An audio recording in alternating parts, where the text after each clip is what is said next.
when we utter the word yoga, to most people on the planet, they're only thinking of asanas. Asanas can be practiced in many ways.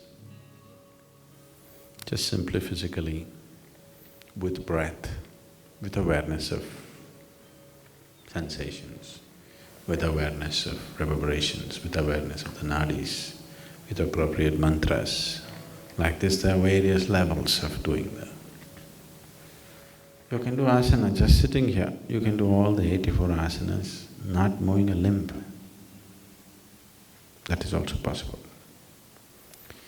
So Hatha Yoga is on many different levels. It depends on the type of person that one is, the type of physiological, psychological and energy structure that you have. But for everybody, doing a certain level of asanas definitely makes the system more malleable, easy to move.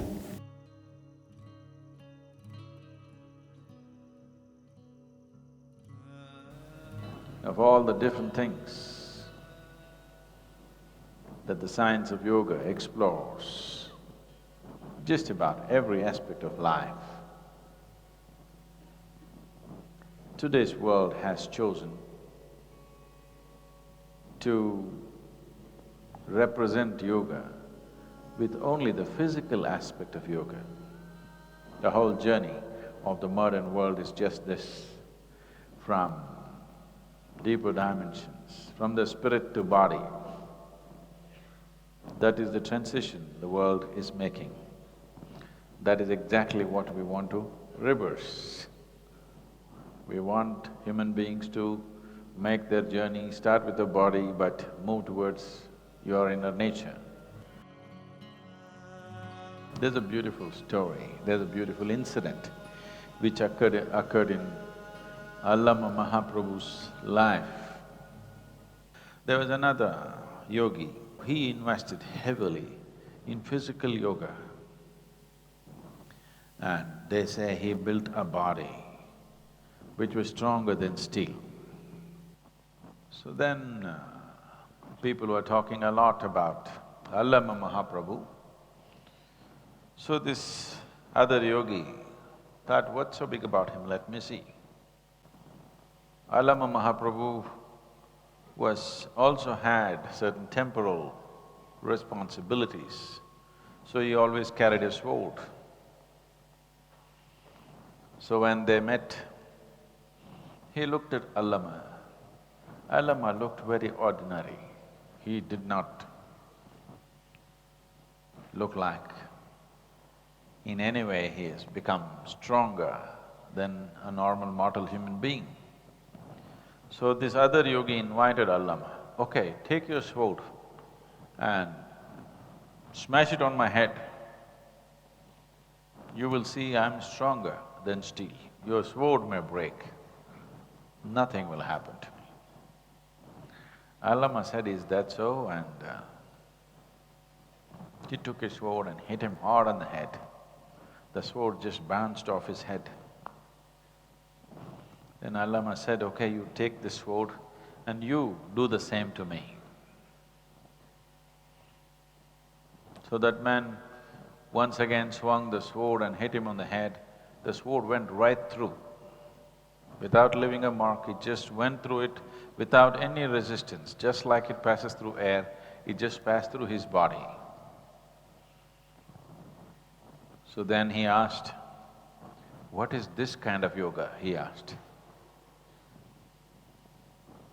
He said, you need to move from the body to the spirit. So you slice through me, it just goes through. So which is better?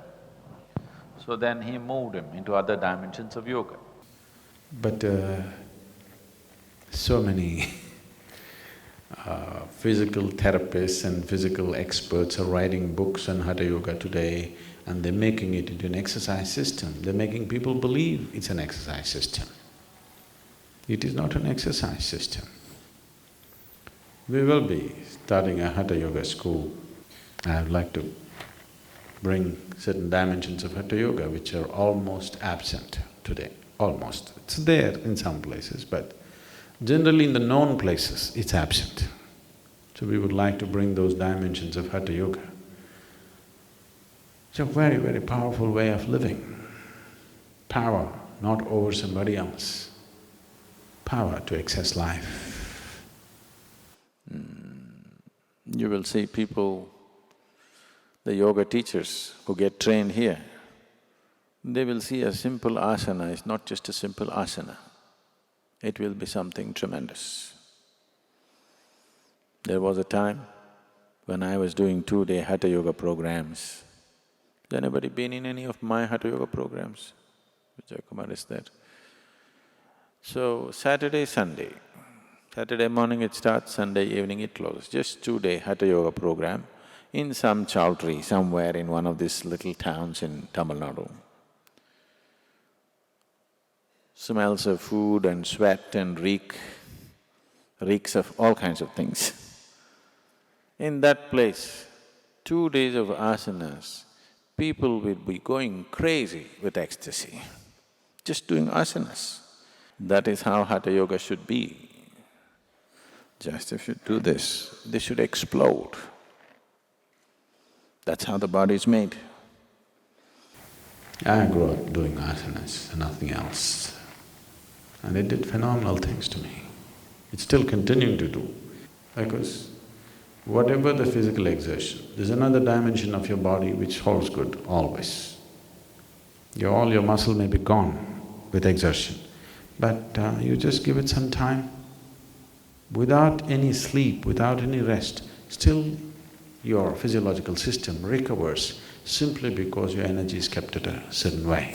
There are various aspects to it, but Hatha Yoga is definitely one important aspect of that. The reason why Hatha Yoga becomes ugly is because people start taking Hatha Yoga like circus. They want to do more to prove that they are better than somebody else. Because of that, Hatha Yoga becomes ugly.